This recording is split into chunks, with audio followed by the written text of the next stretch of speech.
ஐயா சிவாய நமய்யா. இந்த வீடியோ முழுசா பார்த்துட்டு ஒரு 10 பேர்த்துக்கு பகிர்ந்து விடுங்கய்யா. அதே உங்களுக்கு கோடி புண்ணியமியா. கிட்டத்தட்ட ஒரு 3000 ஆண்டு பழமை வாய்ந்த கோவிலுங்கய்யா. பாண்டிய மன்னர் ஆட்சி காலத்துல கட்டப்பட்ட கோவிலுங்கய்யா. கேப்பாரற்று கிடக்குங்க. இந்த கோவில் எந்த ஊர்ல இருக்கு, இந்த மாவட்டத்தில் இருக்குன்னு உங்களுக்கு நான் கீழே எழுத்து மூலியமா கொடுக்குறேங்கய்யா. இப்ப அடியன் நாங்க போயிருந்தேங்கய்யா சோமவார பூஜைக்கு. அங்க ஒரு 4-5 மனிதர்கள் என்னை கூப்பிட்டு இருந்தாங்க. அதுக்காக ஐயாவுக்கு நான் பூஜை பண்ணி வச்சுட்டு வந்தேங்கய்யா. இந்த பதிவை கொஞ்சம் ஷேர் பண்ணுங்கய்யா. இப்ப ஏதோ ஒரு 4-5 பேர் சேர்ந்து அந்த ஆலயத்துக்கு கொஞ்சம் ஏதோ திருப்பணி பண்ண போறாங்கய்யா. ஏதோ உங்களால முடிஞ்ச உதவியை ஐயா நீங்க 1000-500 கொடுக்க வேணாங்கய்யா.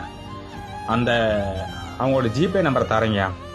அந்த நம்பருக்கு வெறும் ₹1 நீங்க வெறும் ₹1 தமிழ்நாட்டில் எத்தனையோ கோடி மக்கள் இருக்கீங்க. ஒரு நபர் ₹1 ஜிபே பண்ணுங்கய்யா. போதுங்கய்யா, போதுமானதுங்கய்யா. சிவாய நமய்யா. இங்க பாருங்கய்யா, ஐயா திருமணி அவ்வளவு அம்சமா இருக்குங்கய்யா. அவ்வளவு பாக்குறதுக்கே அவ்வளவு சிறப்பா இருந்துச்சுங்க. அப்படியே பழங்காலத்து கோயிலுங்கய்யா. இங்க பாருங்கய்யா, அப்படியே பூராமே கேப்பாரற்று கிடக்குங்கய்யா. சிவாய நம.